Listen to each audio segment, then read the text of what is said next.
प्रश्न है, अर्धचालक में विद्युत चालन किसके कारण होता है? तो ये होता है इलेक्ट्रॉन और होल दोनों के कारण। अगला प्रश्न है, परम शून्य ताप पर अर्धचालक में विद्युत प्रतिरोध कितना होता है? तो ये होता है अनंत हो जाता है, यानी रेजिस्टेंस हाई हो जाता है। अगला प्रश्न है, ट्रांजिस्टर में अर्धचालक के रूप में किस धातु का प्रयोग किया जाता है? तो ये किया जाता है जर्मेनियम का। अगला प्रश्न है, ट्रांजिस्टर बनाने वाले सबसे अधिक प्रयुक्त होने वाली सामग्री कौन सी है? तो ये होती है सिलिकॉन होती है, जो सबसे अधिक प्रयोग होती है। अगला प्रश्न है, कौन एक ट्रांजिस्टर का एक महत्वपूर्ण घटक है? तो ये है जर्मेनियम। और कौन सा एक अर्ध कंडक्टर है? जर्मेनियम, सिलिकॉन, ये हैं अर्ध कंडक्टर है। प्रश्न, बिजली की खपत का बिल की माप किस पर आधारित होती है? ये होती है वाट पर। अगला प्रश्न है, CFL और LED लैंप में क्या अंतर है?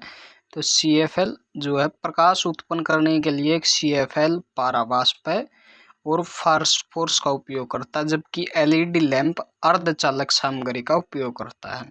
और LED लैंप की तुलना में एक CFL कम ऊर्जा को होता है। अगला प्रश्न है, किसी अतिचालक द्वारा प्राप्त किया गया उच्चतम ताप क्या होता है? तो ये होता है 133 के यानी केल्विन। अगला प्रश्न, हाल ही में खोजे गए उच्च तापमान वाले सुपरकंडक्टर हैं, ये हैं सिरेमिक ऑक्साइड। अगला प्रश्न, अतिचालकता की विशेषता क्या है?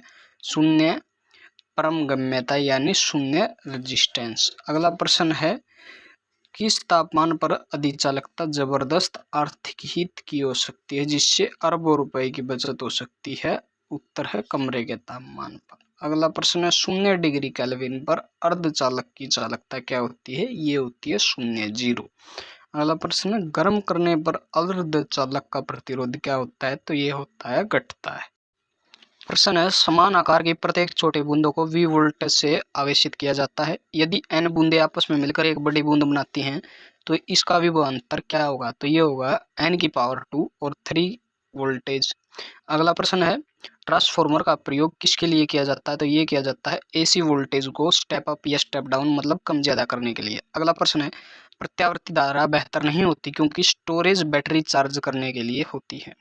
अगला प्रश्न है, प्रत्यावर्ती धारा को दिष्ट धारा में बदलने वाली युक्ति क्या होती है? ये होती है दिष्टीकरण या रेक्टिफायर। अगला प्रश्न है, प्रत्यावर्ती धारा को दिष्ट धारा में बदला जाता है दिष्टीकरण द्वारा। प्रत्यावर्ती धारा होती है AC और दिष्ट होती है DC। अगला प्रश्न है, कौन सा विकल्प बिजली की खपत को आरोही क्रम में दर्शाता है? तो सबसे कम जो लेगा वो लेगा पंखा, फिर टेलीविजन, इलेक्ट्रिकल प्रेस और इलेक्ट्रिकल केतली। अगला प्रश्न है, पृथ्वी का चुंबकीय क्षेत्र किसके कारण है? तो ये है करोड़ के अंतर परिसंचराएं धाराएं के कारण। अगला प्रश्न, निकेल केडमियम बैटरी का प्रयोग किया जाता है कैलकुलेटर, तार रहित इलेक्ट्रॉनिक उपकरणों और ट्रांजिस्टर में। प्रश्न है, फ्लोरोसेंट ट्यूब में कौन सी गैस भरी जाती है? तो ये भरी जाती है पारा और नियॉन। अगला प्रश्न है, नली में श्वेत प्रकाश कैसे उत्पन्न होता है? तो ये होता है फिलामेंट को गर्म करने पर। अगला प्रश्न है, बिजली के बल्ब के अंदर कौन सी गैस होती है? तो ये होती है आर्गन और नाइट्रोजन।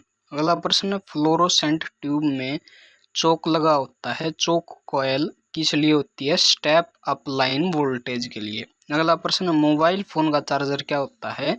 एक स्टेप डाउन ट्रांसफार्मर होता है। अगला प्रश्न है, यदि किसी तार में धारा प्रवाहित होने वाले विभवांतर तथा धारा में प्रत्येक को दोगुना कर दिया जाए तो विद्युत शक्ति कितनी होगी? 4 गुना बढ़ जाएगी।